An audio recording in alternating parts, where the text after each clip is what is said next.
ರಾಜ್ಯದ ಕ್ರಿಕೆಟ್ ಪ್ರಿಯರಿಗೆ ಸರ್ಕಾರ ಗುಡ್ ನ್ಯೂಸ್ ಕೊಟ್ಟಿದೆ. ಇನ್ಫ್ಯಾಕ್ಟ್ 3 ದಿವಸಗಳ ಹಿಂದೆ KSCA ಚುನಾವಣೆ ದಿನ DK ಶಿವಕುಮಾರ್ ಈ ಮಾತನ್ನು ಹೇಳಿದರು. IPL ಮ್ಯಾಚ್ಗಳನ್ನು ನಾವು ಇಲ್ಲೇ ಆಡಿಸ್ತೀವಿ 2026 ಅಂತ. ಈಗ ಕ್ಯಾಬಿನೆಟ್ನಲ್ಲಿ ಕೂಡ ಈ ವಿಚಾರ ಚರ್ಚೆಗೆ ಬಂದಿದೆ. ಪರ್ಮಿಷನ್ ಕೂಡ ಕೊಟ್ಟಿದ್ದಾರೆ.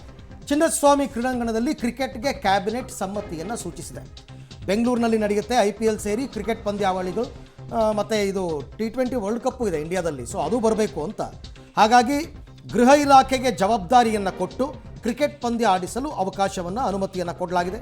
ನ್ಯಾಯಮೂರ್ತಿ ಕುನ್ಹಾ ಕಮಿಟಿಯ SOP ಶಿಫಾರಸ್ಸಿನಂತೆ ಮ್ಯಾಚ್ಗೆ ಅವಕಾಶವನ್ನು ಮಾಡಿಕೊಟ್ಟಿದ್ದಾರೆ.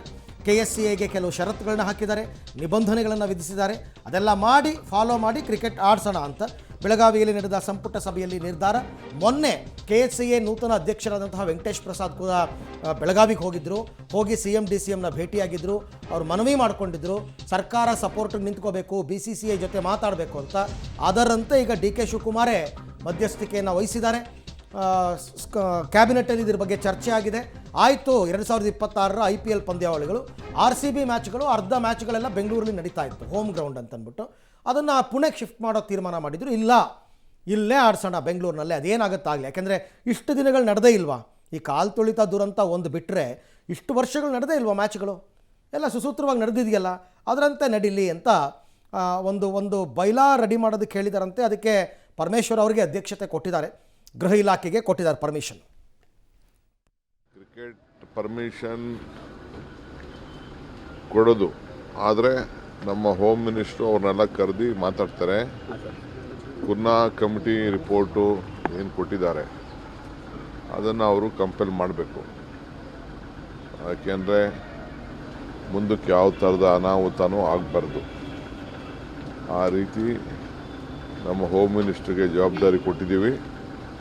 ಅವರು ವೆಂಕಟೇಶ್ ಪ್ರಸಾದ್ ಅವ್ರನ್ನ ಟೀಮ್ನೆಲ್ಲ ಕರೆಸಿ ಮಾತಾಡಿ, ಪೊಲೀಸ್ ಅವರೆಲ್ಲ ಕೂತ್ಕೊಂಡು ಮಾತಾಡಿ ಮುಂದಕ್ಕೆ ಏನು ಬೇಕೋ ಮಾಡ್ತಾರೆ. ನಮ್ಮ ಬೆಂಗಳೂರು ಗೌರವನ ನಾವು ಕಾಪಾಡ್ತೀವಿ. ಈ ಬಗ್ಗೆ ಮತ್ತಷ್ಟು ಮಾಹಿತಿ ನನ್ನ ಕೊಲೀಗ್ ಮಸೂದ್ ಅವರಿಂದ ಪಡ್ಕೊಳ್ಳೋಣ. ಮಸೂದ್, ಈಗ IPL ಮ್ಯಾಚ್ಗಳಿಗೆ ಫೈನಲ್ ಪರ್ಮಿಷನ್ ಕೊಡಬೇಕು ಅಂದರೆ BCCIನವರು, ಹಾಗೆ ಇಂಟರ್ನ್ಯಾಷನಲ್ ಮ್ಯಾಚ್ಗಳಿಗೆ ICC ಅವರು ಕೊಡಬೇಕಾಗುತ್ತೆ.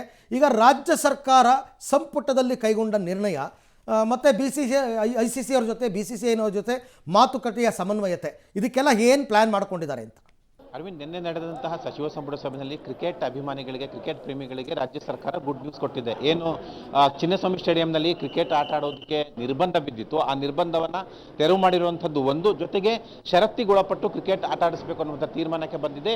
ಗೃಹ ಇಲಾಖೆ ಒಂದು ರೀತಿಯಲ್ಲಿ ಸಕ್ಷಮ ಪ್ರಾಧಿಕಾರ. ಗೃಹ ಇಲಾಖೆ KSCA ಅವ್ರ ಜೊತೆ ಚರ್ಚೆ ಮಾಡಿಕೊಂಡು, ಗೃಹ ಇಲಾಖೆ ಪ್ಲಸ್ KSCA ಇಬ್ಬರೂ ಕೂಡ ಮೀಟಿಂಗ್ ಮಾಡಿಕೊಂಡು ಮಾತಾಡಿಕೊಂಡು BCCI ಮತ್ತು ICC ಅವ್ರ ಜೊತೆ ಚರ್ಚೆ ಮಾಡಿಕೊಂಡು ಕ್ರಿಕೆಟ್ ಆಟ ಆಡೋದಕ್ಕೆ ನಿರ್ಬಂಧ ಈಗಾಗಲೇ ತೆರವಾಗಿದೆ. ಅವಕಾಶ ಮಾಡಿಕೊಡುವ ನಿಟ್ಟಿನಲ್ಲಿ ತೀರ್ಮಾನ ತೆಗೆದುಕೊಳ್ಳಿ ಅನ್ನುವಂತಹ ಅವಕಾಶವನ್ನು ಕೂಡ ಗ್ರೀನ್ ಸಿಗ್ನಲ್ ಅನ್ನು ರಾಜ್ಯ ಸರ್ಕಾರ ಕೊಟ್ಟಿದೆ. ಕಾಲು ತುಳಿತ ಪ್ರಕರಣದಲ್ಲಿ ನಿರ್ಬಂಧ ಬಿದ್ದಿತ್ತು, 11 ಜನರ ಸಾವಾಗಿತ್ತು. ಜೊತೆಗೆ ಅನಂತರ ಮೈಕೆಲ್ ಡಿ ಕುನ್ನಾ ಅವರಿಂದ ವರದಿ ಕೂಡ ರಾಜ್ಯ ಸರ್ಕಾರ ಪಡ್ಕೊಂಡಿತ್ತು. ಈ ಮಧ್ಯೆ ಜನಸಂದಣಿ ನಿಯಂತ್ರಣ ಕಾಯ್ದೆಯನ್ನು ಕೂಡ ರಾಜ್ಯ ಸರ್ಕಾರ ಜಾರಿ ಮಾಡಿದೆ. ಜನಸಂದಣಿ ಸೇರಿದಾಗ ಯಾವ ರೀತಿ ನಿಯಮ ಇರಬೇಕು ಅಂತ. ಜನಸಂದಣಿ ನಿಯಂತ್ರಣ ಕಾಯ್ದೆಯ ನಿಯಮಗಳು ಪ್ಲಸ್ ಮೈಕೆಲ್ ಡಿ ಕುನ್ನಾ ಅವರ ಶಿಫಾರಸುಗಳು ಇವೆರಡನ್ನೂ ಕೂಡ ಅಳವಡಿಕೆ ಮಾಡಿಕೊಂಡು ಷರತ್ತಿಗಳು ಪಟ್ಟು ಚಿನ್ನಸ್ವಾಮಿ ಸ್ಟೇಡಿಯಂನಲ್ಲಿ ಕ್ರಿಕೆಟ್ ಆಟ ಆಡೋದಕ್ಕೆ ಅವಕಾಶ ಮಾಡಿಕೊಡಲಾಗಿದೆ. ಗೃಹ ಇಲಾಖೆ ಇಲ್ಲಿ ಮೇಜರ್ ಪಾತ್ರ ವಹಿಸುತ್ತೆ. ಪರಮೇಶ್ವರ್ ಅವರು ಸದ್ಯದಲ್ಲೇ ಅಧಿವೇಶನ ಮುಗಿದ ನಂತರ ಅಥವಾ ಅಧಿವೇಶನ ಸಂದರ್ಭದಲ್ಲಿ KSCA ಅವ್ರ ಜೊತೆ ಚರ್ಚೆ ಮಾಡಿ ಯಾವ ರೀತಿ ಮುಂದಿನ ಕ್ರಮ ತೆಗೆದುಕೋಬೇಕು ಅನ್ನೋ ನಿಟ್ಟಿನಲ್ಲಿ ಚರ್ಚೆ ಮಾಡ್ತಾರೆ. ಒಟ್ಟಾರೆಯಾಗಿ ಕ್ರಿಕೆಟ್ ಪ್ರೇಮಿಗಳು ಕಾಯ್ತಾ ಇದ್ರು ಕಾತರದಿಂದ. ರಾಜ್ಯ ಸರ್ಕಾರ ಈಗ ಒಂದು ರೀತಿಯಲ್ಲಿ ಗುಡ್ ನ್ಯೂಸ್ ಕೊಟ್ಟಿದೆ. ಸದ್ಯದಲ್ಲೇ ಅದಕ್ಕೆ ಅವಕಾಶ ಕೂಡ ಸಿಗುತ್ತೆ. ಇದುವರೆಗೆ 745 ರಾಷ್ಟ್ರೀಯ ಅಂತಾರಾಷ್ಟ್ರೀಯ ಮ್ಯಾಚ್ಗಳು ಚಿನ್ನಸ್ವಾಮಿ ಸ್ಟೇಡಿಯಂನಲ್ಲಿ ಆಟ ಆಡಿಸಲಾಗಿದೆ. ಈ ಒಂದು ದುರಂತದಿಂದಾಗಿ ನಿರ್ಬಂಧ ಬಿದ್ದಿತ್ತು, ಈಗ ಅದು ತೆರವಾಗಿದೆ. ಯಾವ ರೀತಿ ಮುಂದಿನ ಕ್ರಮಗಳನ್ನ ತೆಗೆದುಕೋಬೇಕು, ಏನೆಲ್ಲ ಕ್ರಮ ತೆಗೆದುಕೋಬೇಕು, ಏನೆಲ್ಲ ಮೀಟಿಂಗ್ ಮಾಡಬೇಕು, ದೆಹಲಿಗೂ ಕೂಡ ಹೋಗೋ ಸಾಧ್ಯತೆ ಇದೆ.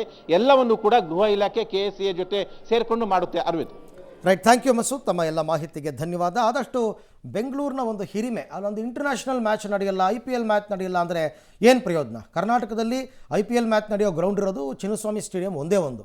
ಅದನ್ನೇ ನೀವು ಶಿಫ್ಟ್ ಮಾಡಿಬಿಟ್ರೆ ಆಮೇಲೆ ಜನ ಎಲ್ಲಿ ಹೋಗಬೇಕು? ಹಾಗಾಗಿ ಒಳ್ಳೆ ನಿರ್ಧಾರ ತಗೊಂಡಿದೆ ಕೋರ್ಟ್.